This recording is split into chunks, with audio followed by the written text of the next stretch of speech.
Hola amigos de LDP Magazine, sean todos muy bienvenidos a este ultra capítulo dedicado a los hermanos Ultra. Por tiempo y por cantidad de estos seres de luz, hemos seleccionado algunos de ellos para hablar y pasar directamente a conversar a lo que son los efectos especiales y cómo se ha realizado cada una de estas series. Así que vamos comenzando y saludemos a nuestros panelistas estrellas. Comencemos por las damas. Señorita Catherine, ¿cómo está usted? ¿Cómo le ha ido? ¿Cómo le ha tratado la vida? Bien, aquí estamos. Buen jueves para todos. Así es. Gabriel Guamán, ¿cómo está usted por allá?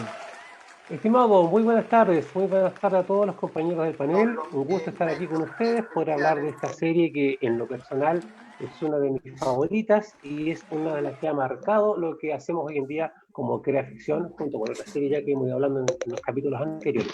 Así que feliz de compartir con ustedes este capítulo especial de los Ultra Hermanos. Así es. Gabriel, le damos el pase de Gabriel a Terren Graham. ¿Cómo estás, Terrence? Hola, es un gusto estar acá. Este es un tema que a mí me emociona, me gusta muchísimo. Espero que tengamos mucha respuesta del público. Sé que hay mucha gente que es fanática de la serie, de la saga, de cada uno de los personajes, así que esperamos mucha interacción de parte de ustedes, que nos corrijan mucho porque vamos a meter la pata muchas veces a propósito, para saber si están ahí. Así es. Por eso tenemos a nuestro amigo Jorge Aragón Palacio, que va a estar en el chat contestando algunas preguntas. Así que, que no tuvo algunos problemas, no pudo entrar acá al programa, pero no importa porque tenemos al señor Germán Adriasola. ¿Cómo estás, Germán? ¿Cómo te ha ido?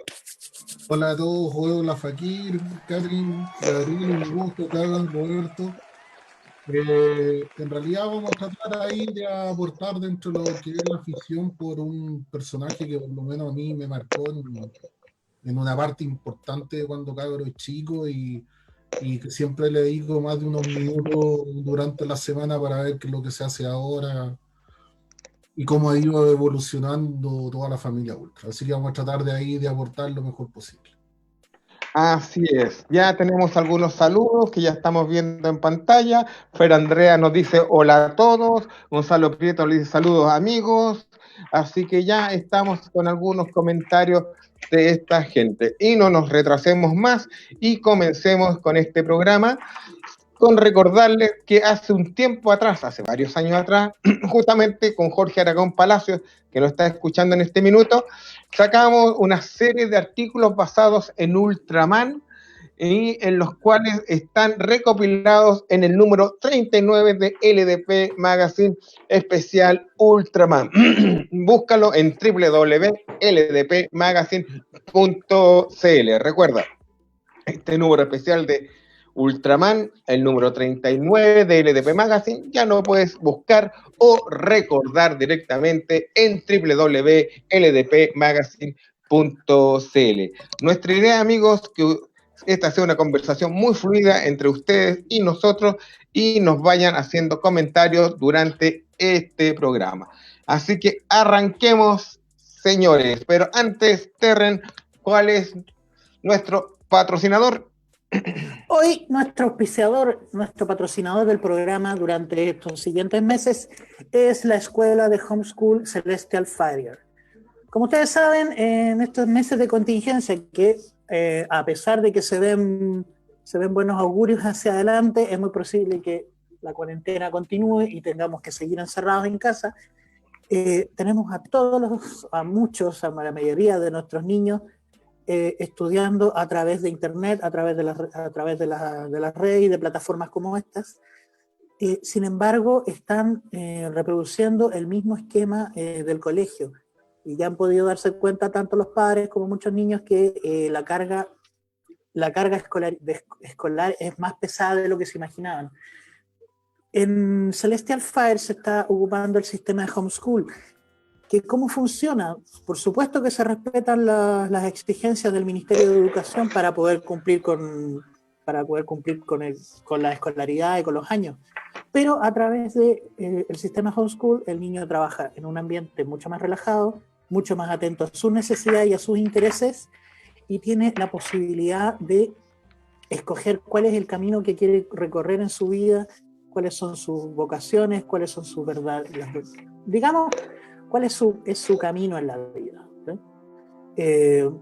Me consta, porque yo lo he visto de primera mano, muy buenos resultados acerca de los niños que estudian con este sistema, y ya era hora de que muchas personas que ya se habían beneficiado con este sistema están creando una nueva escuela y una nueva guía.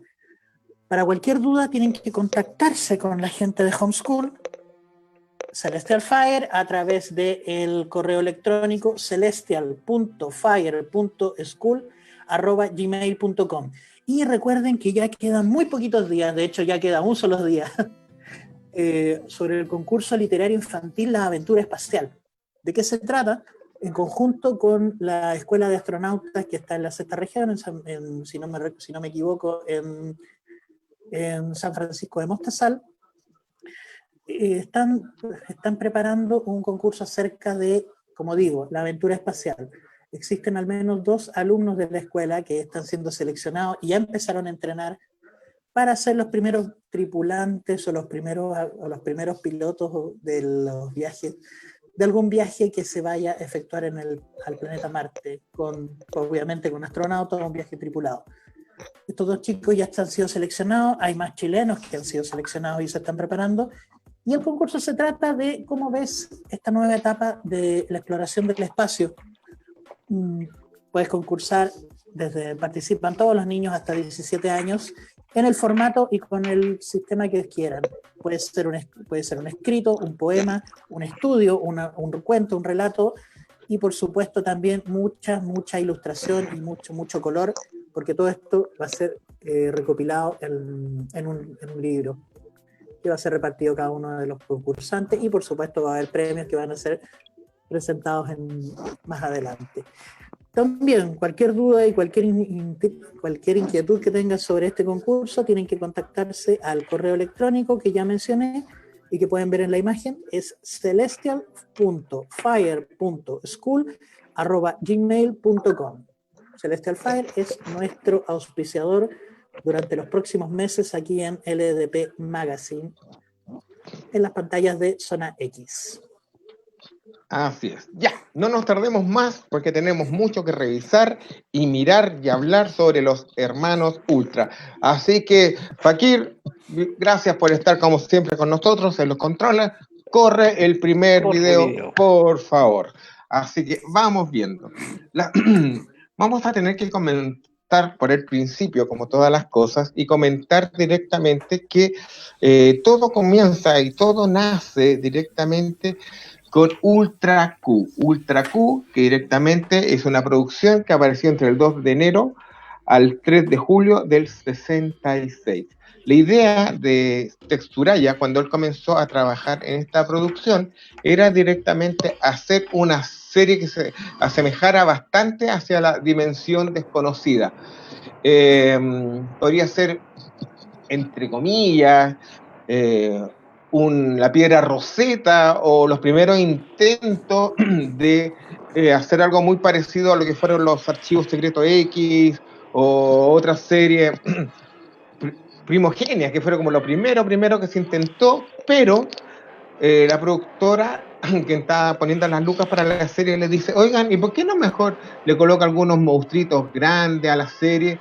Bueno, no les quedó otra, y pusieron un par de monstruitos. Hay que recordar que Surubaya es el encargado de los efectos especiales de las primeras películas de monstruos, es decir, directamente con Godzilla. De Toho. De Toho, justamente, claro. Y él después funda su propia productora. Bueno, el cuento es que empezó a colocar estos monstruitos a pedido de la productora, porque él, mientras que veía la serie como para adolescentes o gente más grande, la televisora lo veía que era un programa para niños, así que les pidió que le pusieran monstruos, y funcionó la serie bastante bien, y de aquí para adelante no sacaron más los monstruos. Los monstruos, teníamos un monstruo detrás de otro, los cuales estaban funcionando muy bien, y aquí teníamos un equipo de reporteros, los cuales se encargaban de ir a distintas partes de Japón a reportear distintos acontecimientos extraños que estaban asolando el país. Pero la serie no funcaba, algo no funcionaba aquí. ¿Qué pasaba? Parece que no solo los monstruos eran el plato fuerte de la serie, pero aún tenían una pequeña pata coja, ¿verdad, Gabriel Woman? Así es, así es. Estos programas, como tú bien dices, era como una especie de archivo X. De hecho, el mismo tutorial dice que el nombre Ultra Q, la Q viene de question, y el concepto de Ultra estaba inspirado en las Olimpiadas que hubo en Japón en Sí, cuanto al rendimiento deportivo que hacían. Habían unas estrategias o unos nombres que se le podían a entregar más del 100%, una categoría Ultra C, Ultra A, Ultra B. Entonces, por ahí partió un poco esta idea de este juego de las palabras. Y si se fijan, la presentación que tenía este Ultra Q, esta masa media de colorida que comienza a girar, esta masa así media amorfa, que es como sí. una... ¿Lo que es? Uno se pregunta inmediatamente con esa presentación, ¿qué es? Y esto luego él lo traspasa a Ultraman, Ultracena, toda la como característica ya de presentación de todas sus series. Adelante, Justamente. Roberto. Sí. Bueno, el cuento que aquí para adelante, y Gabriel nos está, Germán nos va a aportar con unos pequeños datillos que encontró por ahí. Ultraman comienza el 17 de julio del 66 al 9 de abril del 67. Fueron 39 episodios. Parece que este era lo que le faltaba a la serie Ultra Q. Un gigante, alguien que se enfrentara de igual a igual con el monstruo de turno, pero que fuera un superhéroe. De esta manera aparece este gigante de luz, y esto fue basado en un escrito de Tetsuo Kinjo. Él imaginó originalmente una criatura reptiliana, ojo, reptiliana, intergaláctica llamada Vermir. Pero con el tiempo el personaje pasó a transformarse directamente en Ultraman.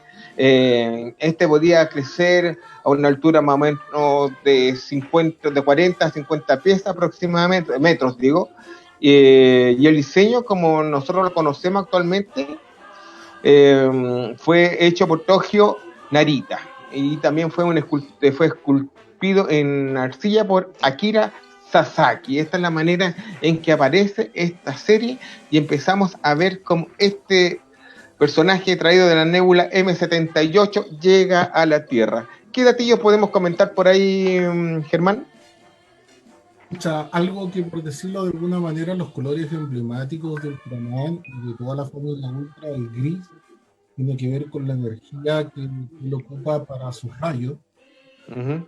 Y el color rojo, paradojalmente, vendría a ser como la piel en sí del personaje, ¿no? Que cuenta los mitos al respecto cuando fue creado el mismo.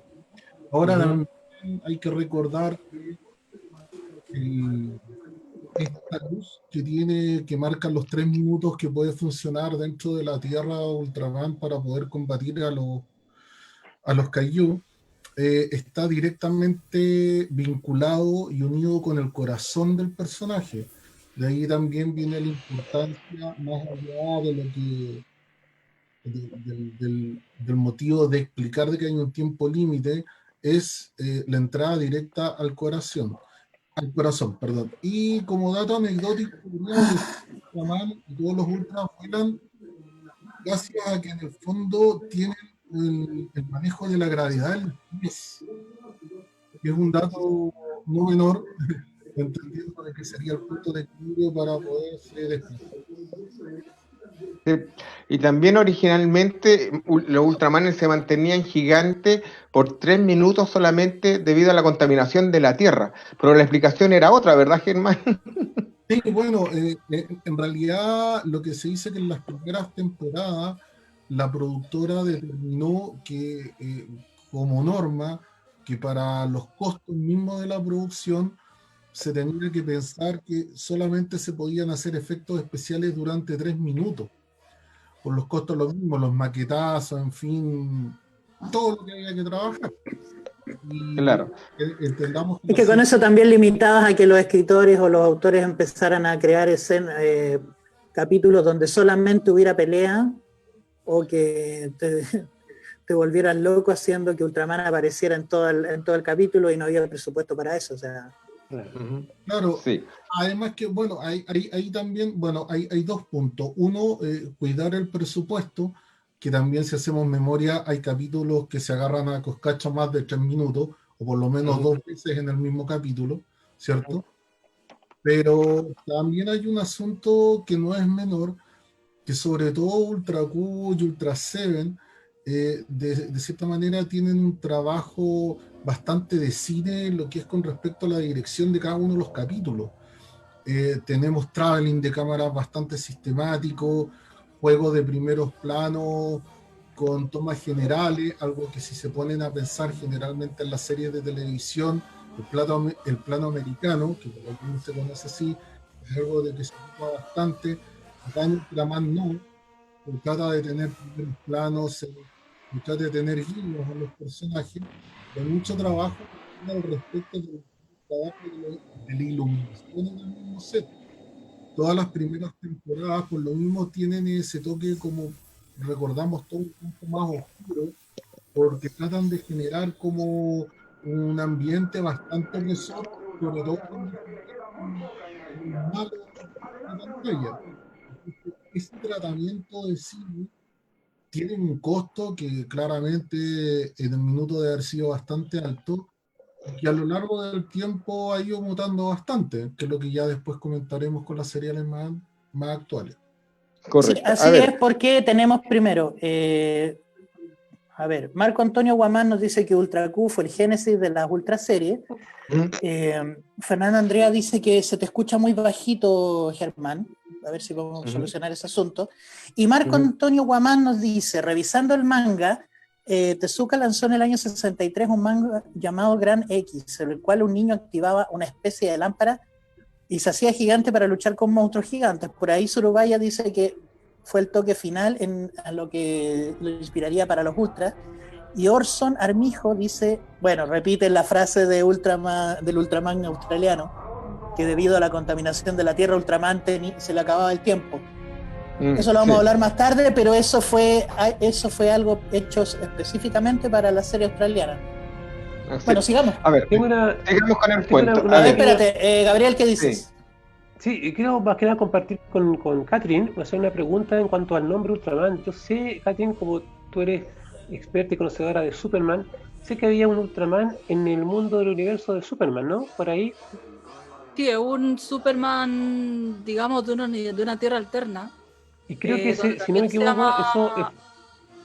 Hay de hecho una serie animada donde aparece este Ultraman, que es un Superman que tiene también el nombre de Ultraman, pero es un Superman dictador, malo. O sea, de hecho, él forma en esa tierra, en ese universo paralelo, una especie de Liga de la Justicia, pero malvada.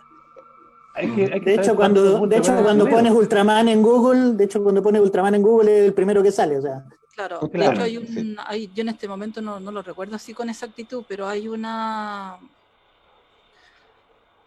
serie animada donde se enfrentan en la Tierra Ultraman con Superman y la Liga de la Justicia. Perfecto. No, para un montón de películas y cómics de eso. Pero bueno, a ver, como estamos revisando las series que vimos acá de Ultraman en Chile directamente, la segunda que nos llegó fue Ultra Seven. Ultra Seven, directamente, esta fue entre el 1 de octubre del 67 al 8 de septiembre del 68. Originalmente, esta serie de 49 capítulos no tenían relación directamente con Ultraman, era una serie totalmente anexa, era mucho más oscura y mucho más, ¿cuánto se llama? Mucho más entretenido los guiones, se la jugaban más. Muchas veces veíamos a Ultraman no solamente grande, sino del tamaño de una bacteria, o interactuando con el resto de los personajes a tamaño real de cualquier humano, y a diferencia de Ultraman, que se tiene que apoderar de un cuerpo para poder sobrevivir en la Tierra, compartir su cuerpo con otra persona, como fue en Ayata, acá Dan Moroboshi no, es Ultra Seven, que toma una forma humana basado en homenaje a un hombre que había hecho un salvataje, ¿cómo se llama? En una sustancia, correrías por la Tierra, y él decide quedarse acá y adoptar esa forma humana. Básicamente, yo recuerdo el primer capítulo de Ultra 7, que aparece Ultra 7 y aparece Morobochi prácticamente de la nada. Más Sí. adelante lo cuentan y nada que ver, pero recordé el día que paralizaron la Tierra, la versión de Keanu Reeves, Ujú. que era precisamente eso, que era un tipo que moría en el Himalaya o en las montañas salvando a su equipo, a sus amigos, y el Ujú. tipo moría, y Ultra 7 tomaba el cuerpo de El cuerpo. el cuerpo de este hombre muerto y bajaba de nuevo a la Tierra ocupando el nombre falso de Morobochi. Y claro, tal como dice, o sea, hay gente que prefiere mucho más, no sé, los fanáticos que nos están viendo si quieren opinar, pero Ultra 7 era una versión mucho más adulta, era como se veía más inteligente, menos impulsivo que tanto como el Ultraman original como el que vino después, y parecía que tenía más Sí. control sobre sí mismo, sobre su energía, sobre su poder. Era una versión mucho más evolucionada de los Ultras. Sí, y cuando se llama, hasta el día de hoy, el actor está considerado como uno de los mejores ultras que se han hecho, como uno de los mejores actores de las series. Así que, interesante. Bueno, después de aquí pasamos De hecho, directamente. lo sigue interpretando todavía Claro, como hasta el día de hoy, pues, aniversario. claro, sí. Y lo que están haciendo, digamos, un poco es entender un poco que esto del ser ultra que toma este cuerpo, no toma cualquier cadáver o no toma cualquier No, persona, simplemente es una persona que es casi como una especie de darle como una ser honorable, o sea, la persona que fallece murió en una causa honorable, ¿se fijan? Hay una ética, una moralidad totalmente marcada que nos presenta todo. Esa persona murió salvando a alguien o estaba haciendo una Exacto. patrulla y se chocaron, entonces ellos toman, no de cualquier persona, sino que toman de una persona. Es una cosa recurrente en los Ultra que vinieron de antes y después de Ultra 7, o sea, escogen a alguien, no al más inteligente ni al más hábil, sino que al más valiente. Al noble, sí, claro, valiente, ¿no? al más noble, al más noble. Sí, bueno, en el regreso de Ultraman, que es del 2 de abril del 71 al 31 de marzo del 72, que este tuvo 52 episodios, originalmente Eiji Tsuraya fallece un año antes, en 1970, y es su hijo, Ajemi Tsuraya, quien se encarga de realizar toda esta nueva producción que viene a enmarcar una evolución distinta a lo que ya habíamos visto hasta ese minuto. Tsuraya, padre, no quería continuar con la serie, quería dejarla ahí, pero es su hijo quien dice que van a seguir con este legado, van a seguir adelante con todo esto. Y originalmente él también fallece en el año 73, el hijo y sus herederos los que siguen directamente con los Ultras. Aquí estamos viendo directamente que se presenta un Ultraman totalmente distinto, que es el New Ultraman, que así se le llama, o el Shin Huturamata en japonés, y tiene distintos nombres, pero es en el año 84 que por problemas legales directamente pasa a llamarse Jack.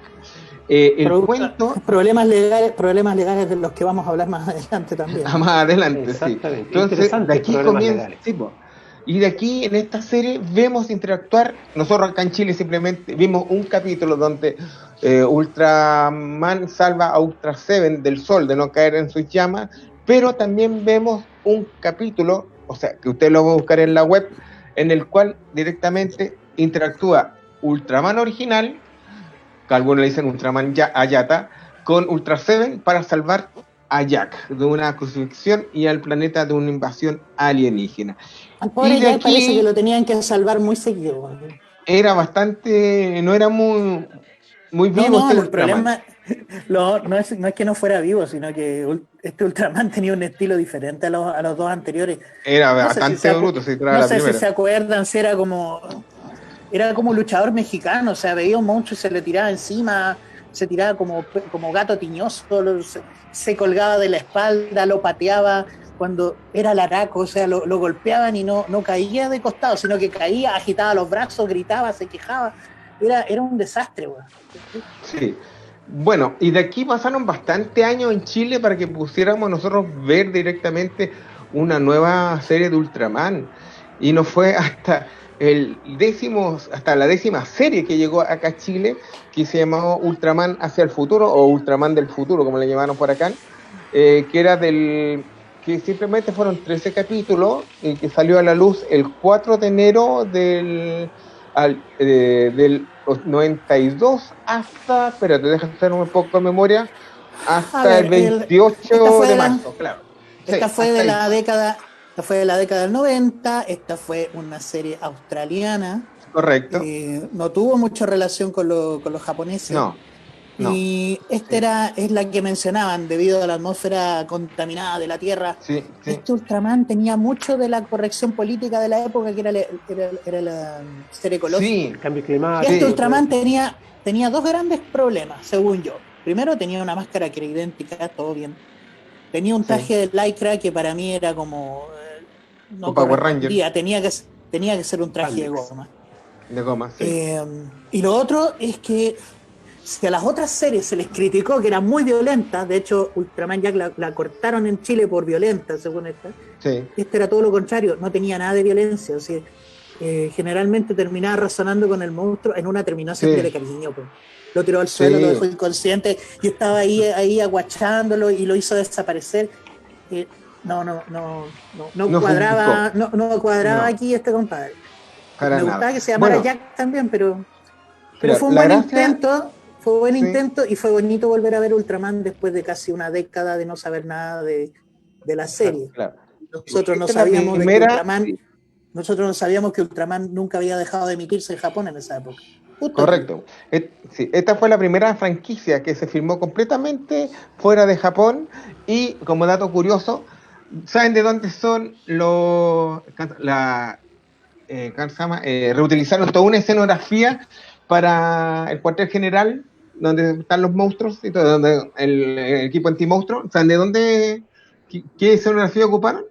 La emoción me embarga, no puedo saberlo. Vale. Germán, ¿tú te acuerdas? No, para nada. Catherine, ¿tampoco? Paso. ¿A ti? Catherine, paso. Digamos que no estáis generando la expectativa que querías generar. Tal vez el público sepa. Sí. El Vengador del Futuro. Son los escenarios marcianos. El Vengador del Futuro. Sí, de ahí tomaron. Total Recall, Roberto. De Total Recall. Aquí un poco de inglés ahí, Roberto. Sí, que aquí directamente siempre le han dicho Vengador del Futuro. A mí no me gusta el título, de Total Recall, prefiero que se le diga así. De ahí la escenografía son tomadas directamente. Exacto. Sí, y de ahí la enchularon y la cambiaron y todo el cuento. Pero bueno, y de aquí ya chicos... Destacar lo que dijo Roberto, de que nosotros no teníamos idea de que la serie Ultra en el Japón seguía. O sea, siguió Ultraman Taro, directamente, después de Ultra 7, siguió Ultraman Leo y el hermano Astra, etcétera. Hay una cosa interesante. Hasta muchos años después. Exacto. De hecho, hay una cosa interesante, o sea, en Japón es como Ultraman, es como el Doctor Who, es decir, cada generación tiene el propio y todos en Japón pueden decir, no, mi Ultraman es este, así como mi Doctor Who es este otro. Y es una lástima que no lo podamos seguir viendo. Pero como dije, hacemos referencia, hay que entender el contexto histórico de que vivía todos nosotros. O sea, estamos hablando de 1966, 10 años antes había estado recién iniciándose la gran carrera, la gran competencia espacial. Entonces las referencias que habían de la época para aquellos periodos eran era Sputnik metalizada, de ahí sacamos un poco el tema de la estética de los colores. El hombre después, a los años después, llegó a la luna. Entonces había toda una cosa como medio espacial que, como dijo Roberto en su descripción, su rayo iba a llegar hasta ahí nomás, ya, empapado de esta atmósfera, pero los hijos fueron siguiendo, como dice Pedro. Pero los hijos tenían que seguir exprimiendo al pobre juguito de Ultraman. Claro, y hoy en día esto es uno de los iconos importantes que hay en Japón. O sea, hay calles, hay restaurantes, hay una avenida completa con estatuas. Y yo no sé si acá en Chile hay algo, bueno, parece que Condorito podría ser, que es antes de Ultraman Condorito. Acá hay mucho de Condorito, hay muchas películas 3D, hemos teniendo shows vivos de Condorito. Sí, me acuerdo de eso, no me hagas recordar de eso. Es que no, o sea, que estamos yéndonos a un lugar a un lugar oscuro que nadie quiere entrar. Mampato, entonces Mampato, perdón. Mampato, sí. Sí. No, película de Mampato, no, trauma, lo siento. Ya chicos, esta fue la última serie que nosotros vimos acá en Chile directamente, que fue Ultraman por favor. Tiga, que se emitió entre el 7 de septiembre del 86 al 30 de agosto del 97. Tuvo un total de 52 episodios, 5 películas, podemos decir 3 cruzadas, y 2 son secuelas directamente en la serie. Y también tuvo sus propios cómics este cabro, y fue la 12ª dentro de las series de Ultraman que vimos acá. Y este capítulo es totalmente emblemático, porque el personaje retrocede hasta 1966 y ve a Tetsuraya muy preocupado acá. Él se mete en la producción y todo el cuento, porque Ultra Q va a ser cancelado si no encuentran la manera de que la franquicia tome otro vuelco. Y es en esta escena que Tetsuraya, lo vimos ahí, ve a este gigante de luz, al Ultraman original, pelear con Tiga, que le hace clic, se le prende la ampolleta y pasa directamente a crear la serie Ultraman tal cual como nosotros la conocemos. Acá tenemos algunos efectos muy chapulín colorado en algunas cosas, pero los maquetazos y no se dejan, no sé, están al día, ahí por lo menos. Hay un elemento muy simpático, no sé si ahí es simpática la palabra, no sé si el comentario, no sé si la palabra realmente es simpática, pero cuando se empezó a hacer Ultraman, se ocupó el traje que era el prototipo, que era este traje como de hombre rana, con la máscara, y si ustedes se acuerdan, en las primeras mitades de los primeros capítulos, la máscara era tosca, era como de papel maché. Sí, claro. Y recién en la segunda mitad de la serie, ya la máscara era lisa, era como de un plástico, o por lo menos de un material que ya estaba trabajado.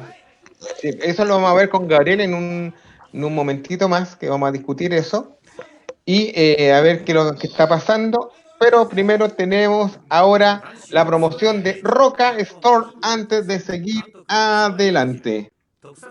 Vamos viendo, Roca Store es un anexo complementario de Roca Diseño y Cómic S.p.A. dedicado a la producción de elementos publicitarios como empresa, educación y público general. Puedes encontrarnos en Instagram como Roca Store o puedes escribirnos a rocastorechile@gmail.com. Roca Store, Sí. Anexo complementario de Roca Diseño y Cómic S.p.A. Roca Store en Instagram, rocastorechile@gmail.com. Anda y pídenos lo que necesites en lo que es diseño, imagen corporativa, memorabilia o simplemente diseño para tu empresa, para tu oficina, todas esas oficinas que están vacías en este momento. Sí.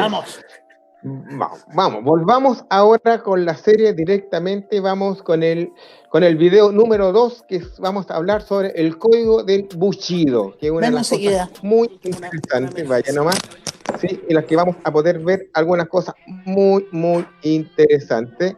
Por ejemplo, eso es lo que estamos viendo en este minuto. ¿Recuerdas lo que era un poquito el código Bushido, Germán? El cual te decía que tenías que desarmar a tu oponente de todas sus armas, y eso equivalía a piernas, brazos y cabeza, aparte de sus armas, ¿te acuerdas? No recordaba muy bien eso. Pues lo que sí estaba haciendo memoria, el hecho de que en el fondo también hay que entender que la temática de cómo Ultraman a todos estos kaiju se debe a que todo esto genera cultura nipona como casi una acto religioso, donde los actores y las representaciones que hacían de una cierta manera estructurada, con ciertas características, uno lo va analizando a través de las generaciones de las series ultra en el tiempo, de mantener una distancia, de hacer un par de ataques, ver qué se puede hacer. Hay como una normativa, y de exagerar los golpes, sobre todo al principio, era algo de tratar de jugar un enfrentamiento mano a mano y dejar solo para el final el golpe que los destruía. En el fondo siempre se esperaba de que se pudiese resolver desde otro punto de vista el problema. De ahí que en algunos malos se van, no terminan con Ultraman o alguno de los hermanos juntos.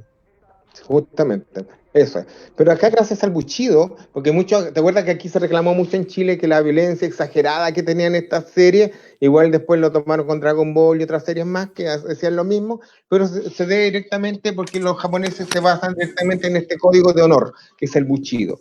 Pasemos ahora también con otros clásicos de clásicos, que siempre se ha pensado que Ultraman se enfrentó con Godzilla, pero no, señores, este es Giras. Giras es un monstruo que apareció en el episodio número 10 en 1966. De hecho, tenía un letrero muy grande a la espalda que decía, no soy Godzilla.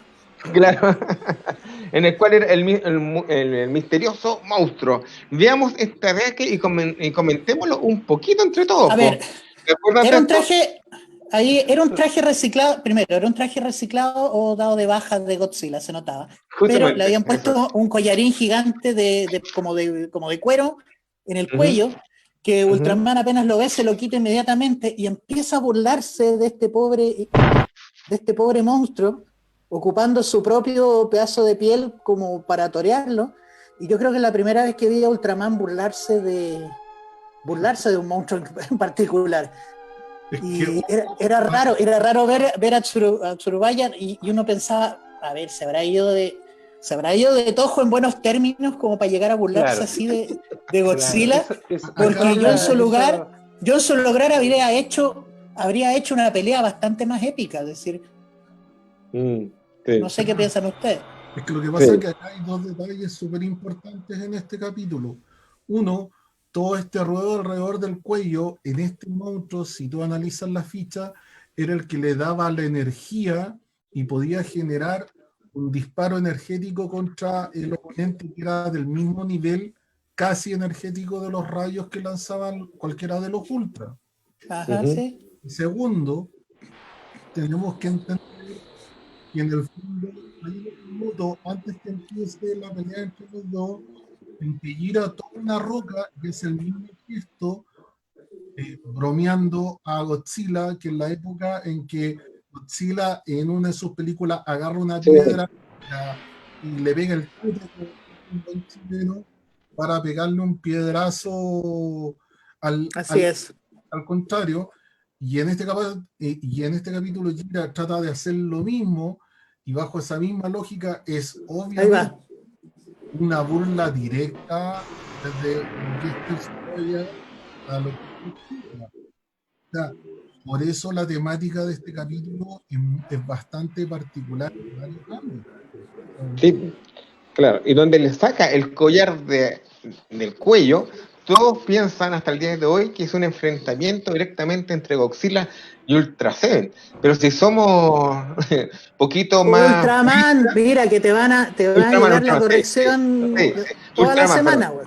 Sí, aquí tenemos un problema de altura, porque simplemente, como dije, los Ultras están entre los 40 y 50 metros, y Godzilla es mucho más alto, pues está dentro de los 80 ya, en esos años ya, así que es mucho más grandote. Eso da para otro programa, pero el tamaño de Godzilla siempre fue exagerado en las versiones gringas. Pero sí, fueron demasiado grandes. Pero estaban al mismo nivel al momento que se hacía esta serie. Ahora ya no, o sea, Ultraman le llega a las rodillas. Cuando se hizo la última película, hace un año y algo atrás acá en el país. Claro.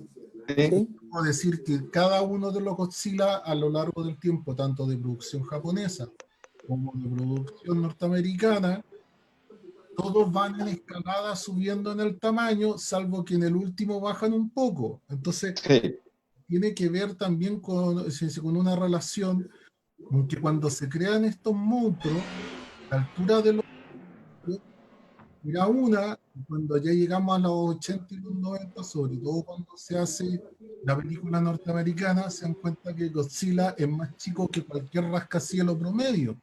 Justamente. Entonces, en base a eso, la productora decide, en su equipo creativo, algunos estamos de acuerdo, otros no.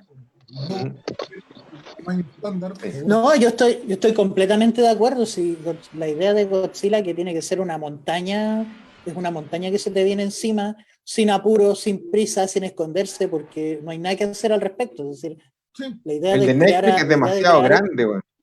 La idea de crear un Ultraman la idea de que, me imagino que la idea que tenía Surubaya, o Surubaya, no sé cómo se pronuncia, Subraya. la idea de tener a alguien que les plante cara y se les enfrente, es bien novedosa, porque antes los monstruos simplemente hacían lo que querían. Justamente. Así Ahí que es está, una de las cosas míralo, curiosas. pobrecito, y lo cubre como con su, cualquiera cubre con su pellejo. tiene la capacidad de crecer o achicarse dependiendo a quién es el que está enfrentando. Así Justamente. Es que inclusive se llegan a nano encoger para poder combatir algo. Entonces, Justamente. tiene que Sí. ver la relación del puente es para ponerse de igual a igual, por decirlo de alguna manera, en el combate. Sí, ahora pasemos al video número 5, chicos, porque vamos a entrar a un terreno más piedragoso, por llamarlo de alguna manera. En el capítulo Piedragoso. 12 de Ultra Seven, titulado De otro planeta con amor, este fue censurado en El su época. capítulo que no se puede dar en Japón, sí. No se puede dar en Japón y en ninguna parte, está totalmente censurado este capítulo, donde vemos al Alien Spills, que tenía unas cicatrices como queloides en todo el cuerpo o quemaduras. Este fue etiquetado como Ibaku Senshi, como un alien superviviente de la bomba A. Estamos hablando de un alienígena que viene de otro mundo, que sobrevivió a un mundo atomizado por la guerra nuclear, y criatura que llega acá tiene que alimentarse con sangre humana. Por eso después le cambiaron el nombre, que era como el vampiro alien, pero realmente no era por ahí el cuento. La cosa era cada vez mucho más estricta de lo que estaba pasando, y había pasado totalmente colado este capítulo, nadie lo había tomado en cuenta, hasta que una niñita, ¿cómo se llama?, lo ve este capítulo y le lleva el comentario a su papá, que era periodista, y era una de las personas que hace rato venía haciendo periodismo serio en torno a lo que era Hiroshima y Nagasaki, y la vio muy fea porque este tipo puso demanda, hubieron varias cosas. Es que Así básicamente tú miras el monstruo y parece una persona que murió por efecto de radiación. O sea, es muy se parecido, nota, muy parecido a las personas quemadas de radiación. Sí, pues. Con Yo Gabriel creo que ahí estuvimos tienen un problema psicológico las personas, van a perdonar lo que exacto. voy a ¿Ya? contar, Dale. yo creo que no tienen por qué relacionar ciencia ficción con cosas reales. La ciencia ficción es ciencia ficción y es para divertirse, es para entretenerse, es para desconectarse del mundo real y de las cosas tristes que uno ve en la vida, o de la gente desagradable con la que a veces uno tiene que lidiar forzosamente. Entonces, yo creo que el tema de relacionar personajes con cosas o eventos, aunque tengan similitud, es absurdo. Es como lo mismo ocurre con Superman, cuando trataron de buscar si realmente existía la kriptonita. Y yo creo que quizás remotamente a lo mejor existe en alguna galaxia donde quizás la raza humana jamás llegue. Entonces, las cosas hay que tomarlas en el contexto que son. Si es ciencia ficción y no tiene ninguna relación con la realidad.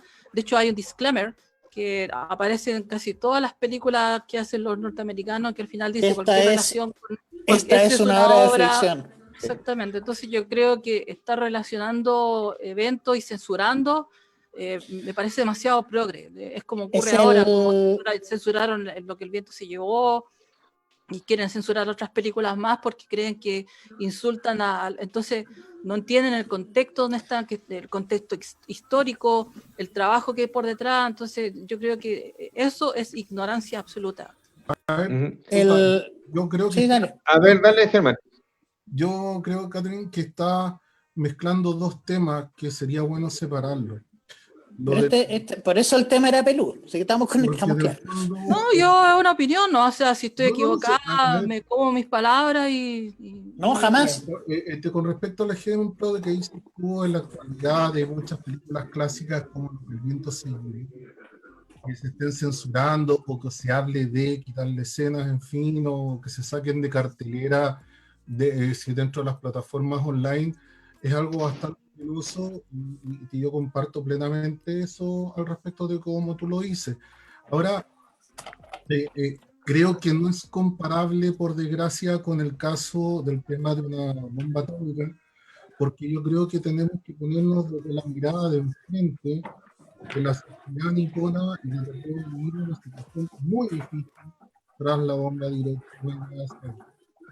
Tuvo repercusiones que hasta en la actualidad a muchas familias se les da, tienen por lo mismo una sensibilidad súper distinta al respecto del tema de la bomba atómica y la radiación, entendiendo también que de cierta manera, que se encuentra la razón que para nosotros acá puede ser exagerada, tenemos que entender que la cultura nipona y la cultura del Oriente tiene una manera de enfrentar la vida y enfrentar la situación social de una manera muy distinta a lo que nosotros estamos actualmente acostumbrados.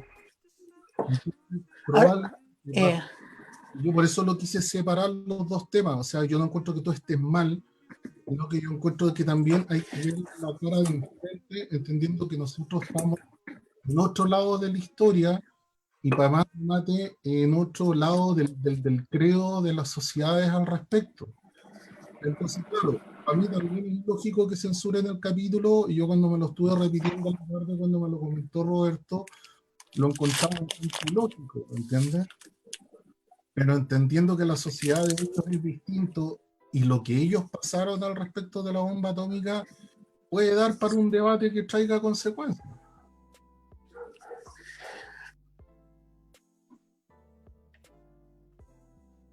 Problema, yo siempre lo he dicho, o sea, que cuando está bien cortar algo y cuando está mal cortar algo, o sea, que está bien que nos ofenda, que está mal que nos ofenda, depende mucho el contexto histórico, depende mucho en dónde vives. Recuerdo también que cuando estuve viendo este caso, perfecto, el capítulo fue cortado en Japón, pero en el resto del mundo se siguió dando.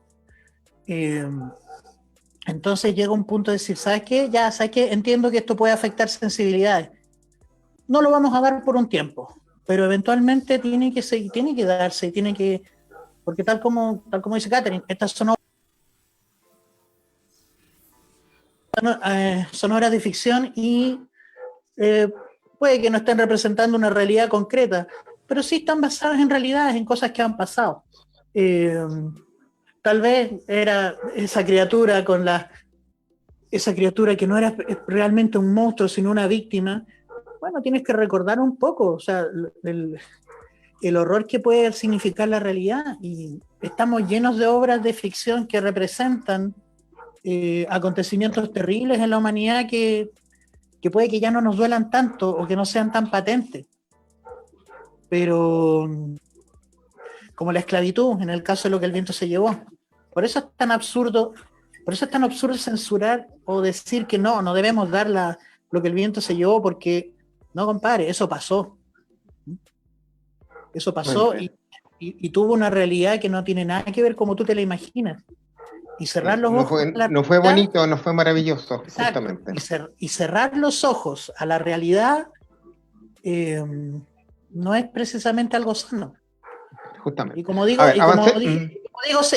siempre, y con esto yo sé cerrar el tema, recuerda que la censura siempre viene con la excusa de que viene a protegerte. ¿De qué? Sí. No tengo idea. ¿Sí?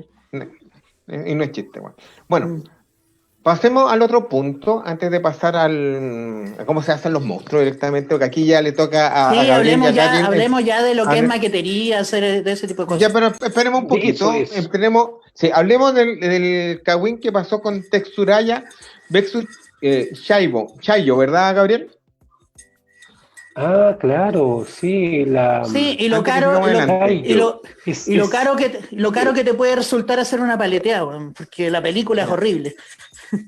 O sea, esto es un tema que para algunos es medio desconocido, pero es interesante porque la gente que nos gusta Ultraman y hemos explorado un poco, hemos visto que también por el lado de Tailandia hay Ultramanes y algunos Ultramanes que son desconocidos, que no aparecen. O sea, hay que entender que Tsuburaya es una franquicia y hoy en día ellos tienen ellos pueden hacer y crear con su franquicia, comercializarla de la manera que quieran. De hecho, los Ultraman hacen comerciales de televisión, promueven moles, hay seres Exacto. creados por Tsuburaya para comerciales puntuales que no pertenecen al universo, pero son Ultramanes iguales, autorizados y licenciados por ellos.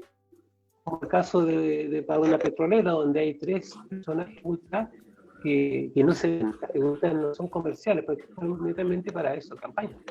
Pero dentro de la historia de esto, también hay algunas cosas interesantes que han pasado, anecdóticas, que por ejemplo con la empresa Chayo, que es donde ellos hacían alianza para trabajar mucho también ocupaban sus estudios, hacían películas también con equipo que era de la parte de Tailandia. Y de hecho hay una película horrible que es la peor película. Estos personajes haciendo estas franquicias podían interactuar con otras historias porque la franquicia permitía que tú tenías cierta libertad. Sí, se quedó pegado y Gabriel no lo veo, pero bueno. A ver. Pero hablemos concretamente de la película que nos compete. Sí. ¿Sí? No, que no es película Terren. Chayo directamente es una productora que hizo que se hizo un contrato que Tsuraya llegó con ellos a un acuerdo para que distribuyan de manera internacionalmente a los personajes. Pero hay un error en el contrato en el cual realmente los tipos le estaban cediendo hasta los derechos de autor de los personajes para que ellos hicieran y deshacieran todo lo que ellos quisieran. Ese es un juicio que se mantuvo por muchas décadas en tribunales, tanto japoneses, de aquí, de allá, de distintas partes, y finalmente esto recién se ganó a finales del año pasado y principios de esto. Por eso actualmente Tsuraya está liberando muchos de los capítulos en YouTube, remasterizados, todos bonitos, para que todo el mundo los pueda ver y conocer los personajes originales. Pero este fue un gran problema legal. Mira, haciendo la historia corta, porque encuentro que la gente de Tailandia tuvo muy mala fe, les dan los derechos de distribución o de algún tipo o para poder ocupar a los personajes en alguna película, y de repente la gente de Tailandia, o la productora de Tailandia, para no decir el pueblo de Tailandia, empieza a tergiversar, como dijo el tribunal, empezaron prácticamente a inventar los contratos con términos que la productora Tsurubaya nunca ocupó y eso se extendió por décadas. Es decir, ¿y por qué no seguimos viendo? Y nos afectó a nosotros, o sea, ¿por qué no seguimos viendo capítulos de Ultraman en Latinoamérica, o sea, así? Porque hubo este conflicto de derechos de autor que duró ¿hasta cuándo? Hasta el 2016 o 2017, ¿no? 2019 fue lo último. O sea, el 2019 fue la última apelación y ahí ya la productora tailandesa se decidió cortar el asunto. Y gracias a eso estamos llenándonos y volviendo a ver cosas en YouTube, cosas liberadas de derechos, o mejor dicho, ya liberadas por la misma productora. Y eso a mí personalmente me encanta, porque encontrar cosas de Ultraman hasta hace, ¿cuánto? 10 años, 5 años atrás era sumamente difícil, ¿verdad? Así es, pero bueno. Ya, pasemos ahora, amigos, a cómo se fabrica un monstruo. Vamos con el video número 6 y Gabriel Guamán, le cedemos la palabra. Adelante, Gabriel. Dice así. Gabriel. No va con el internet, Gabriel. Como ustedes saben, construir un monstruo es un gran misterio. Es tanto que no tenemos idea cómo se hace, porque no podemos escucharlo. Sí. Bueno, directamente acá habían... Gabriel, ¿cómo se hace? Sí. Bueno, aquí directamente lo que teníamos... Ahí llegó Gabriel. Dale, Gabriel. Ahí sí. Ya, todo suyo. Hable ahí.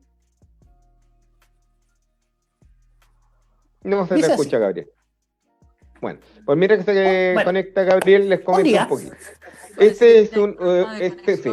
Gabriel, con su internet. Sí, tienes que... Parece que tienes que, lo de siempre, salir y volver a conectarte, porque... ¿Ha pensado en reiniciar su router? Sí. VTR, ya. Sí, yo también tengo VTR Lástima que de Sí. terreno nos auspicia. Sí, Que alguien le pero envíe bueno. un mensaje de texto por Ahí WhatsApp. sí, ahí llegué. Ahí está, vamos. Listo. Vamos a ver cómo se Ya. Ya fabrica. llegué. Fui censurado por Ya. Aicho. Salud. Salud. Disculpen, fui Cuente, censurado, cuente. parece, por fuerzas oscuras. Bueno, ahí Así estamos es. viendo hermoso trabajo, o sea, ya todo lo que hemos analizado, visto, ¿no es cierto? La parte histórica, los problemas. Interesante cómo se fabrican estas cosas y estamos viendo materiales propios de la época que se han mantenido. Hay que, ya lo hemos dicho en programas anteriores, donde este estilo de hacer estos tipos audiovisuales, estas producciones audiovisuales, casi un estilo como plástico y se han mantenido a través del tiempo, pudiendo hoy día mejorarse con otras técnicas o con otras estéticas, se han mantenido. Por lo tanto, ahí se están trabajando materiales como es la goma látex. Es increíble ver estos documentales que han podido salir en estos últimos tiempos, donde las personas, estamos hablando de los años 60, 70, están ahí los maestros trabajando con el pucho aquí fumando al lado y métele Como con el Don látex, Ramón, ¿sabes? weón. Espero que los materiales no hayan es sido interesante. inflamables, ¿no? Sí. Eso, Sí, güey. eso mismo, claro, eso mismo, o sea, sí, nomás, ¿eh? Lo O sea, hacían igual Gabriel, no interesante, podían ser inflamables porque no pueden ser inflamables porque les ponían pirotecnia encima. O sea, tú ves que el tipo está con el Exacto. traje de goma, Exacto. corriendo, le disparan y saltan chispas látex del en sí traje, entonces no podía Gabriel, ser ¿en qué inflamable. material fabricaban Claro. los trajes de Ultraman? Los primeros trajes. ¿Cómo? Los primeros ¿Qué trajes.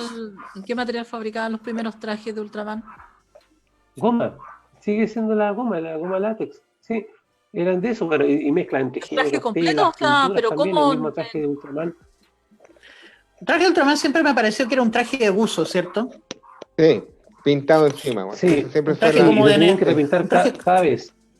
Sí, sí, sí, sí. Bueno, ¿No ahí era el Pero traje bueno. se ve claramente como Sí, esa era criatura. completo. Sí, sí. Pero bueno, esa es la manera en que se está haciendo este monstruito, que es uno de los más populares y más queridos dentro de la saga de los Ultras, que es uno de los alienígenas más cabrones que se enfrentan a los personajes. Y vemos que es totalmente artesanal el proceso, está hecho inclusive en el patio de la casa. Este es simplemente un pequeño compilado porque es mucho más largo, donde se ven hasta los niños de la casa jugando alrededor del monstruo, mientras que los papás lo están fabricando. Así que es una de las cosas curiosas y fue muy conocido este diseñador, que inclusive salió en muchas revistas en los años 60 en cual se hablaba de su familia y de su apoyo, de su taller y de toda su gente. Y aquí estamos viendo todo un complemento de vaciado, de esculpido en cerámica, greda, cosas distintas para crear este molde después hecho totalmente en goma. ¿Cierto, Gabriel? Totalmente, y son calurosos, esos trajes son calurosísimos porque son sellados, la goma no permite transpirar, así que el calor dentro y lo incómodo que eran porque eran rígidos, Sí. habían que hacer algunos cortes, algunas secciones especiales para que se puedan mover y hacer las acrobacias que tienen que hacer los expertos en la parte de la lucha. Y como tú Sí. dices, el trabajo, hasta el momento la técnica se sigue ocupando de la misma manera. Para Sí. hacer goma látex hay que aplicar capa tras capa, uno la puede colorear o colorear después de que salga el molde, y los moldes por lo general son de material muy parecido a los yesos o algo parecido, pero en el fondo son los mismos que se siguen ocupando.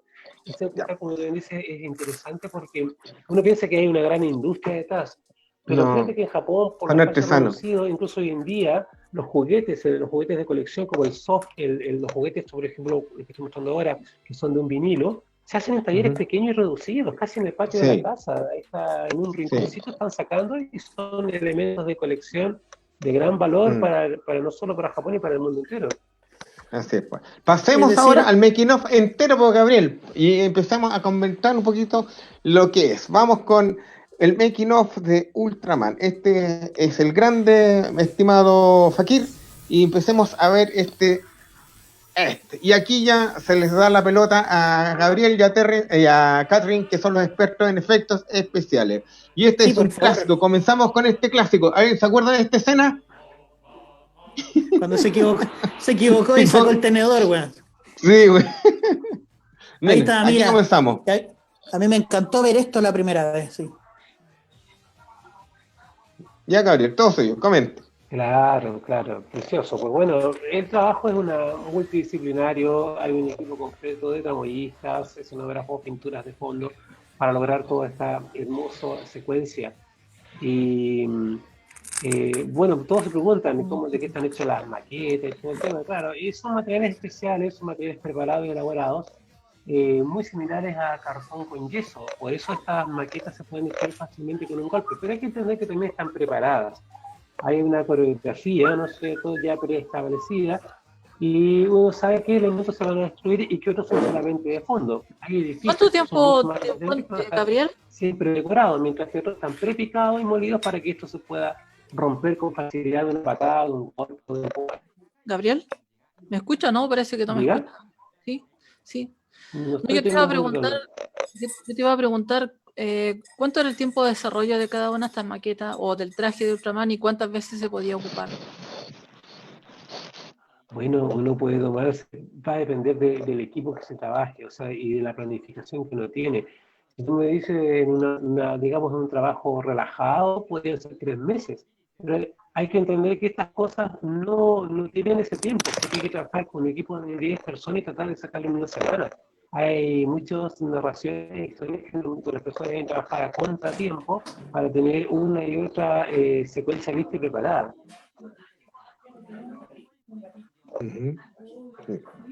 Muchos de los juguetitos y la pirotecnia que nosotros estamos viendo dentro de la serie de esos Ultra, el mismo Texturaya lo dijo, que se le debe mucho a los Anderson, a Silvia y a Jerry Anderson, los creadores de los Super Marionation o los Thunderbird, porque muchas de las cosas que nosotros vemos en la serie, principalmente lo que era Ultra Seven, y un pelín más o menos por ahí en los Ultra, tiene mucho de lo que es Texuraya, pero aquí también estamos viendo toda una tradición de maquetería, ¿verdad?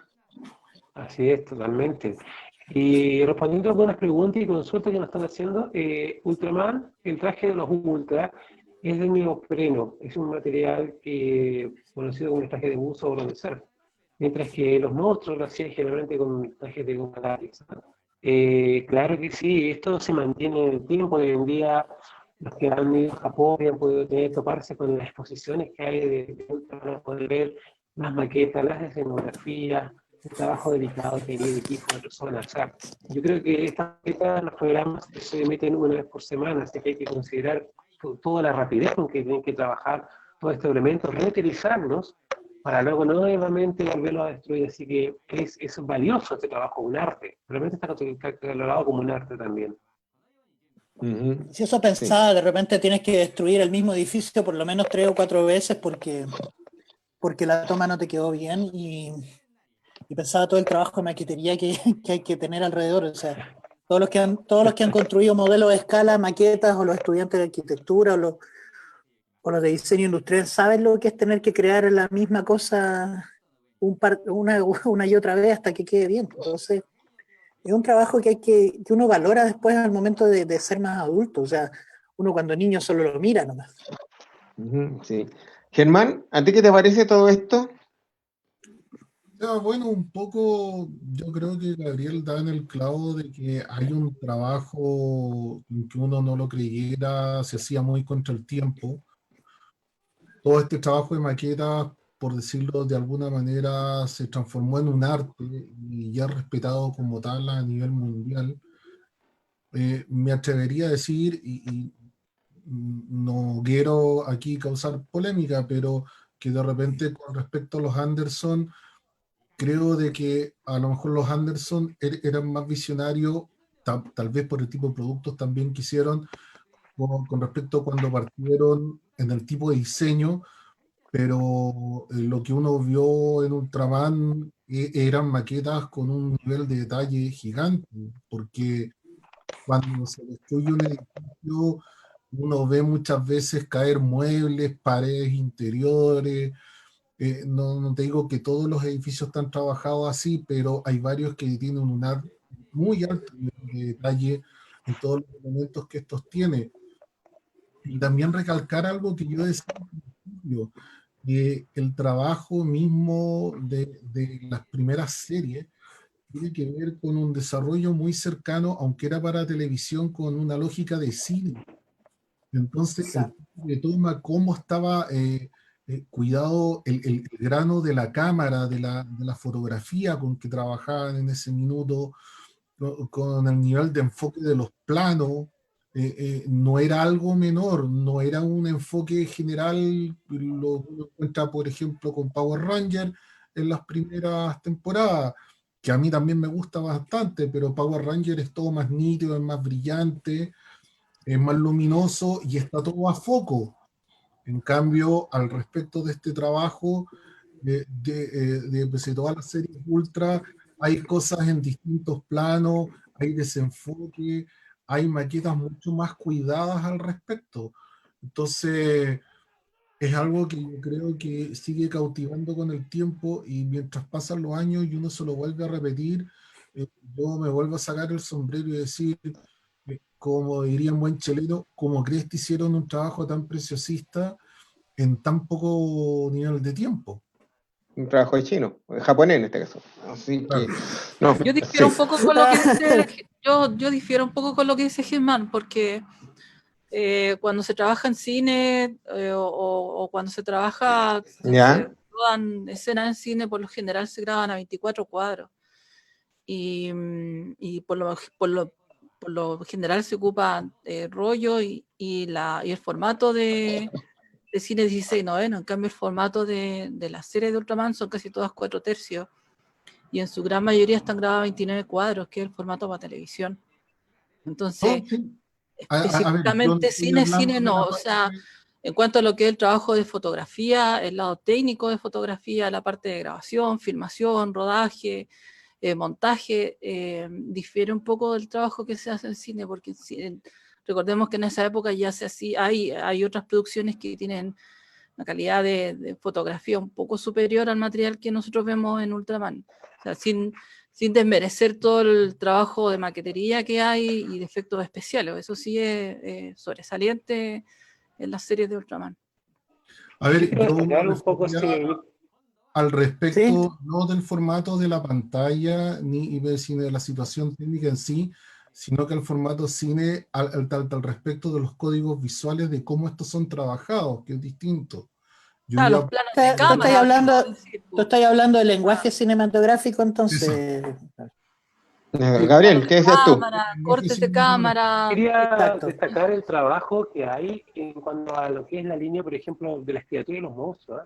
Es decir, Ujú. para que no son diseños así como que alguien se le creó a tonta y a loca, sino es que hay o sea, hay dibujos, hay un prediseño de la criatura. Por ejemplo, alguien dibujó esto y el equipo de arte tiene el desafío de ponerse a construir tal cual está en el boceto. Es un desafío bastante grande y tienen que saber de formas, moldes, de llegar ergonometrías para que lo que está en el dibujo pueda tomar un cuerpo tridimensional después. Son bonitos los desafíos porque uno ve las criaturas, ve el show completo y se muere y se trae el trabajo valioso de cada una de las personas, diseñadores, ilustradores, pirotecnia, equipo de coordinación. Es increíble, ¿eh? Es increíble y la verdad es que yo creo que para los que trabajamos en esto nos gusta, tiene que ser un sueño poder estar, aunque sea presenciando un poquito ese cine, porque hay que entender cómo trabajan los japoneses y cómo debe ser ese lugar. O sea, yo creo que quieren entrar a un set, es un orden, ver una especie de jefaturas, todos tranquilos, me imagino que debe ser así. ¿Qué opinas tú? Ujú. A ver, el nivel que yo siempre he visto en las producciones de Tetsuraya, porque Tetsuraya empezó haciendo películas serias donde se utilizaban efectos especiales. Una de ellas, como yo comenté, es con el creador de Godzilla, Inoshiro Honda, en la cual ambos recrean perfectamente unas batallas navales de la guerra y la ambientación es totalmente increíble lo que hace. Y Tetsuraya siempre ¿cómo se llama? Sobresalió en esto. Y al crear su productora, me da la impresión que en ningún minuto dijo este es un producto para televisión o un producto para cine. Él simplemente el tipo hizo lo que él estaba acostumbrado a hacer, algo de calidad y que la gente realmente se pudiera, ¿cómo se llama?, sorprender en cada capítulo, y este era cada semana, con cada efecto especial, con cada toma, con cada criatura, de cierta manera que fuera cada vez más novedoso, y tenían que imprimirse el cerebro para prácticamente para poder crear muchas de estas tomas.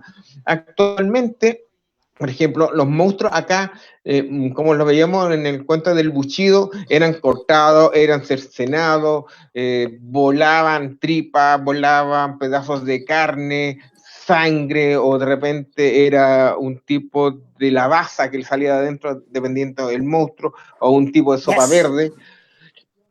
Y con el tiempo, esto tuvo que ir modificándose y tuvieron que empezar a aplicarse otras técnicas ya como de animación 3D, porque había que estar por lo políticamente correcto. Ya en Tiga veíamos que los monstruos prácticamente ya no eran descuartizados, simplemente se fragmentaban, volaban en miles de pedazos, pero no veíamos esa complejidad que veíamos en las series antiguas directamente, en que realmente había acción en vivo. No importa, si lo importante es que exploten al final. Sí. ¿O no? Tiene que terminar el capítulo con el monstruo explotando, si no, no sirve. Sí, si no se nos va a la punta del cerro la historia. Hasta en San Cuacay los villanos explotaban y eran seres humanos. Y no te explicabas sí, por qué explotaban. Sí, bueno, sí, es una cosa bastante interesante. Un dato, digamos, para los más coleccionistas y amantes de la serie de Ultraman. ¿Ya? Bandai está vendiendo ya están en el mercado hace bastante tiempo las figuras Figurants, sí, que son figuras full articuladas de 14 centímetros de casi todas las versiones de Ultraman. Taro Ultraman, está Ultra Hero Ultraman, están casi todas las versiones, y precio no son muy caros, pero para el que es coleccionista y le gusta tener las figuras, Bandai las tiene y son figuras en muy buena calidad. De hecho, yo tengo figuras Bandai y la calidad es extraordinaria. Tengo un Mazinger por ahí que materiales metal de muy buena calidad. Oye, ¿qué tal el precio, Catherine? ¿Está muy caro? Los precios están entre los 50, 40 dólares, entre los 40 a 100 dólares, dependiendo de la complejidad de la figura, accesorios, etc. Por lo general siempre varían eso las figuras, depende del nivel de detalles que tenga, va subiendo precio, así como el programa anterior hablamos de Iron Man, también está en figura. Black Ops, que es uno de los enemigos y después amigo de Iron Man, también está en figura, me refiero a Iron Man 28. Sí. Oye, sí. No me parece tan caro si consideras que las figuras de Marvel o otras están por encima de los 300, 400 dólares. O sea, es caro, pero no es prohibitivo. O sea. Sí. Germán, ¿qué otro datillo interesante tú tienes por ahí? Porque también tú estuviste trabajando un poquito para el diario, investigando algunas cosas de Ultraman. Sí, bueno, yo creo de que sería bueno rescatar un poquito al respecto de los poderes de los personajes en general. La familia Ultra, que en el fondo es la capacidad de telequinesis, que es muy característica en todas. Probablemente a lo mejor en los episodios más nuevos, en las series más nuevas, no lo hemos visto tanto. Yo por lo menos no me ha tocado verlo, pero sí recuerdo de que en los capítulos antiguos se daba. Tienen la capacidad de teletransportación, que es algo que tras un proceso, por decirlo de alguna manera, de concentración podían lograrlo, pero tienen que vivir esa instancia. Y también, de cierta manera, el asunto de comunicarse dentro de la familia Ultra, de que está como llamado, por decirlo de alguna manera, en que se hacen para poderse ayudar entre ellos. También, por decirlo de alguna manera, lo otro que quería nombrar eran los tres como monstruos o enemigos más emblemáticos, por decirlo, según varios, y eso pasan por Baltan, que es el segundo monstruo que sale al respecto de la serie Ultraman, que por decirlo de alguna manera, para muchos es uno de los más recordados. Y hay otro que en Mefilas, que, según las técnicas del libro, es el único que tiene la capacidad exacta en nivel de energía, de estamina, de capacidad de los rayos, de resistencia, de un montón de cosas frente a Ultraman, que es uno de los más poderosos de todos los hermanos. Lo mismo, históricamente, en el primer enfrentamiento que tuvieron, la lucha, tal como diría Terrence, acá quedó, habría quedado decepcionado si es que hace memoria, porque no explota al final Nefilan, no lo vencen y queda en un empate la lucha. Y otro que también es bastante recordado por muchos es Zeton, porque en el fondo es el que mata a un Ultraman en un capítulo al terminar la temporada. Los personajes aquí morían. No eran completamente inmortales, ni tampoco a un punto de que fueran a ser, por decirlo de alguna manera, siempre salir 100% airosos con respecto a lo que les tocaba enfrentar, pero Zeton es uno de los que recuerda ya que mata a un Ultraman y eso genera ciertas cosas a futuro. Entonces, es bueno recordar esos datitos freaks. Así es, pues. Pasemos un poquito más adelante, estimado Fakir, que estás en los controles, y por favor pasemos al video número 8, donde vamos a hacer una comparación entre el Ultraman manga y la versión animada que nosotros vimos en Netflix. Muchos quedaron muy plop cuando apareció esta nueva serie. Acá estamos viendo acá estamos viendo el Ultraman original, no sé qué les parece a ustedes en manga, en donde vemos al hijo de Ayata directamente entrar en este nuevo compromiso y, en cierta manera, tomar el rol de su padre, pero a un estilo mucho más norteamericano, por lo que yo lo encuentro, porque yo más veo aquí una especie más de Iron Man que un Ultraman. No sé qué piensas, Germán.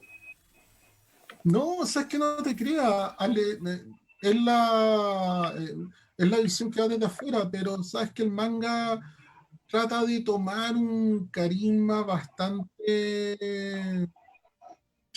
trata de hacer un homenaje de que sea un hijo de que en el fondo tiene el legado, de que va a tener que aprender a usar los poderes, a desarrollar el típico camino del guerrero y todo eso, pero yo diría que el problema no pasa tanto por ahí en el manga, yo creo que el problema pasa más directamente por la serie que dio en Netflix, donde verdaderamente se ve como muy lejano el 3D, se ve como, no sé, creo que en mi gusto personal la animación puede tener 3D, pero tiene que tener una buena mixtura para que los personajes no parezcan tan plásticos, por decirlo de alguna manera. Sí, hay algo, se ven demasiado plásticos como dicen los personajes. Los renders de los personajes son bastante raros, los movimientos no son como hemos visto en otras ocasiones a personajes hechos en 3D completamente y funcionando con la lógica de AR, entender que un 3D acá se ocupa como para dar una sensación de que está dibujado, pero no es así, es algo muy raro. Yo creo que por lo menos, por mi lado, a mí no me enganchó más que nada lo que es la serie de televisión, pero ojo, no, trata de darle una vuelta de tuerca y creo que eso no es tan malo. No menormente el manga tiene varias nominaciones y premios que se ganó. Sí, tiene varios premios, eso es verdad. La no fue buena. Sí, pero bueno.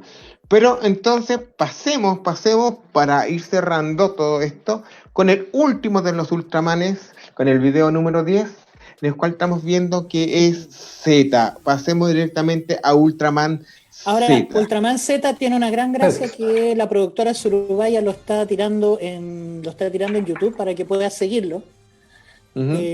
Seguirlo es una manera de decirlo porque es un despelote que no se entiende. Son muchos Ultramanes, uno detrás de otro. No sé qué te pareció No, a ti esto, Gabriel. Tiene una trama que no es difícil de seguir, pero tiene muchos personajes. Es decir, ¿Está Gabriel por ahí? No lo veo. Sí, acá Gabriel, estoy. Acá estoy. cuente, ¿qué te ha parecido a ti Sí. esta nueva versión? Bueno, hablando un poquito también de lo que tú nombraste recién, esta licencia o esta serie permite jugar un poco con eso y tomarse ciertos atributos como lo que dijiste recién, este comentario en cuanto a que medio Iron Man, ¿no es cierto?, lo que era la serie de Ujú. Netflix. Exactamente, Sí. o sea, ellos también tienen, ya los vimos que como tomaban influencia norteamericana o inglesa, también están tomando algunas influencias y lo están aplicando en los aspectos estéticos, ¿no? Aquí vemos la armadura Exacto. prácticamente, este es un Iron Man japonés, pero pucha que se ve bonito para que nosotros somos los coleccionistas. Todo lo que sea Ultraman, vale, ok, sirve y se colecciona. Precioso. Aquí también igual ellos están jugando ahora ya con fórmulas nuevas, fórmulas para un público distinto, para un público más infantil, con más colores. Los vestuarios nosotros clasificados nosotros en los colores rojo y plata, como lo dijo Germán en un comienzo, pero ahora ya se incorporaron colores. Cada color significa algo, tiene algún atributo, por lo tanto este Ultraman se puede multiplicar o duplicar o triplicar. Y eso hace que la familia Ay. Ultra sea enorme. Y están más de llenos, 100. de accesorios, llenos de juguetes.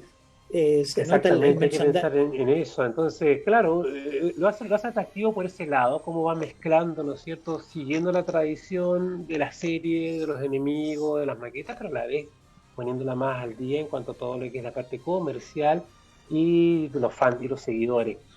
Claro, ahí hay que ver cómo se han multiplicado estos seres ultra que han sacado sus propios personajes, sus mezclas, sus fusiones, algo nuevo, en las mismas películas que no hemos nombrado, pero hay películas donde también salen personajes nuevos. Sí. Son muchos los Ultramanes y hoy día cada uno tiene que destacarse o ser recordado por alguna cosa. Y los que De estamos hecho, viendo la ahora, gracia y a veces de a lo la mejor gracia de esos Z, atributos no nos gustan. no, para nada, al contrario, me encuentro muy divertido. Además que una gracia de que tiene una gracia que tiene Z es que también puede escoger con cuál otro de los Ultramanes antiguos se va a fusionar. Entonces, Exacto. nunca vas a ver eso es algo exactamente que ya se al había, Ultraman Z, nunca lo vas a ver igual en todos los capítulos, para nada. claro, y eso es algo que ya se había hecho antes con los Pokémon, ¿no es cierto? Con esta fórmula. Entonces, Ultraman tiene que también tomarlo, o sea, y ponerlo dentro de su propio estilo, su propio esquema. Así que también lo estamos viendo y quién sabe qué otras cosas más nos van a sorprender dentro de los próximos años. Sí. Lo único que podríamos comentar, si nosotros colocamos en la balanza las series originales con estas nuevas, y dura prácticamente lo mismo cantidad de minutos, un poquito más, un poquito menos, es que las originales eran totalmente serias, a pesar que se pretendía que era para un público adolescente, infantil, sus tramas te dejaban pensando, te quedaban dando vueltas. Pero estas series nuevas actúan más como si fueran personajes de anime, que son muy graciosos, muy rápidos, casi como un producto más desechable, donde lo que más te queda dando vueltas es la patada y el combo y lo gracioso que hizo el personaje. Pero aparte Pero de eso, que eso ya sabemos que el niño de los años 60 no es el mismo niño de ahora, obviamente que no. No, lógico, pero tienen otras aspiraciones, tienen otra forma de pensar, otra forma de ver la vida, ¿cachai? Es el niño del videojuego. Sí, pero el niño de antes era el niño que miraba al hombre al espacio. El niño de ahora nació con la tecnología en la mano, nació con el iPad, nació con el celular, nació con internet. Germán, a que no te entendía. Sí, es que lo que pasa, gracias, que de cierta manera las series antiguas buscaban trabajar un concepto de moraleja y de ética y de honor en cada capítulo para traspasarlo a quien lo estaba viendo, que es algo que se perdió en las series nuevas. Sí. En las series nuevas hay un compañerismo juguetón, por decirlo de alguna manera, entre todos los personajes. Es mucho más light, hay mucho más de prueba y error, hay que equivocarse entre los personajes. Y más allá de que los niños de antes no sean los mismos los de ahora, creo que el concepto de la moraleja no es algo que esté malo de cierta manera haberlo tratado de entender en el tiempo, porque de cierta manera si vemos cualquier películas épicas en la actualidad, no importa si sea Marvel o DC u otra, siempre hay un debate con respecto a la enseñanza moral de manera más solapado o no dentro de lo que te quiere contar la historia. Así es, pues. Pero bueno, nos puede quedar como moraleja también en nosotros que estos personajes, en cierta manera, los actuales, también tienen algunas pequeña enseñanza que se está tratando de traspasar, ¿cierto, Gabriel? Exactamente, y por la misma razón, los japoneses han clasificado toda esta historia, esta línea vertical o esta línea de tiempo de los seres ultra, igual que su cultura en eras. Por eso que la era Showa de los Ultramanes clásicos tienen todo ese misticismo que nos gusta. La era Heisei fue la que fue ya mutando y hoy en día estamos en lo que le llaman de los Ultraman la era Reiwa, que es la nueva, con estas cosas. Sí. Así es, pues. Ya amigos, este fue nuestro programa dedicado a los Ultras, que nos quedó mucho en el tintero, mucho que decir, mucho que tratar y mucho de qué hablar, pero si quieren saber mucho más de esto, recuerden que está el número 39 de LDP Magazine Especial Ultraman, escrito por Jorge Aragón Palacios, que no pudo conectarse con nosotros, y ustedes saben que lo pueden encontrar en www.ldpmagazine.cl. Y amigos, un gusto. A los panelistas igualmente que hayan estado participando aquí, Gabriel, Katrin, Terren, Germán, un gusto.